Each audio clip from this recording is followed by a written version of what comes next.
Nellore city MLA Narasaraopet YCP MP అభ్యర్థి పోలుబోయిన అనిల్ కుమార్ యాదవ్ కు బెట్టింగ్లకు చాలా దగ్గర సంబంధం ఉంది. గతంలో క్రికెట్ బెట్టింగ్ల విషయంలో ఆయనపై వచ్చిన ఆరోపణలు కొక్కోలలు. ఐపీఎల్ బెట్టింగ్లు ఈయన కనుసన్నల్లోనే జరిగాయనే ఆరోపణలు కూడా ఉన్నాయి. ఇక 2017లో క్రికెట్ బెట్టింగ్ కేసులో అనిల్ కుమార్ యాదవ్ దర్యాప్తు సంస్థల విచారణకు కూడా హాజరయ్యారు. అలాంటి అనిల్ కుమార్ యాదవ్ ఇప్పుడు ఎన్నికల వేళ బెట్టింగ్లు చేయకుండా ఉంటారా అనే ప్రశ్నలు కూడా తలెత్తుతున్నాయి. కానీ విశ్వసనీయ వర్గాల సమాచారం మేరకు అనిల్ కుమార్ రాబోయే ఎన్నికల ఫలితాలపై బెట్టింగ్లు కాశారని తెలిసింది.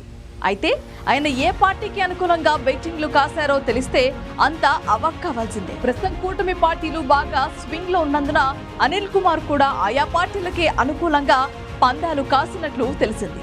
ఏపీలో కాబోయే ముఖ్యమంత్రి విషయంలోనూ అనిల్ కుమార్ వేసిన బెట్టింగ్ చూసి అంతా ఆశ్చర్యపోతున్నారు. మరికొద్ది రోజుల్లో చంద్రబాబు నాయుడు ముఖ్యమంత్రి అవుతారని, కూటమి 134 నుంచి 139 ఎమ్మెల్యే సీట్లు, 22 ఎంపీ సీట్లు గెలుస్తుందని అనిల్ కుమార్ యాదవ్ కోట్లల్లో బెట్టింగ్లు వేశారు. ఇక ఆ బెట్టింగ్లు కూడా ఎవరికి వేశారో అందరికీ తెలిసిపోయింది. నెల్లూరుకి చెందిన ప్రముఖ వ్యాపారి విజయసాయిరెడ్డి బంధువు ఎంపీ సీట్ కోసం ప్రయత్నం చేసిన శరత్ చంద్రారెడ్డితో బెట్టింగ్ కాసినట్లుగా తెలిసింది. ఇక ఆ బెట్టింగ్ కూడా భారీగానే ఉందని రాజకీయ వర్గాల్లో చెప్పుకుంటున్నారు. సీఎం ఎవరు అవుతారనే విషయంలో అనిల్ కుమార్ యాదవ్ ఏకంగా 17 కోట్లతో బెట్టింగ్ వేసినట్లు తెలిసింది. అది కూడా చంద్రబాబు సీఎం కాబోతున్నారని అనిల్ కుమార్ యాదవ్ బెట్టింగ్లు వేయటం చర్చనీయాంశమైంది.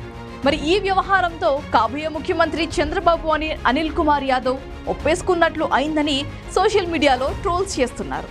జగన్మోహన్ రెడ్డి మెప్పు కోసం బయటికి విపక్షాలను తిడుతూ సినిమా డైలాగులు వదిలే అనిల్ కుమార్ యాదవ్ బెట్టింగ్ విషయంలో మాత్రం తన డబ్బును కాపాడుకునే ప్రయత్నం చేస్తున్నారని అంటున్నారు.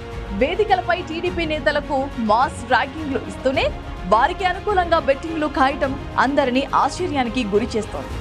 ఏమైనప్పటికీ సొంత డబ్బులు పోకుండా అనిల్ కుమార్ తెలివిగా వ్యవహరించి 4 కోట్లు రాబట్టుకునే ప్రయత్నం చేసుకుంటున్నారని అంటున్నారు.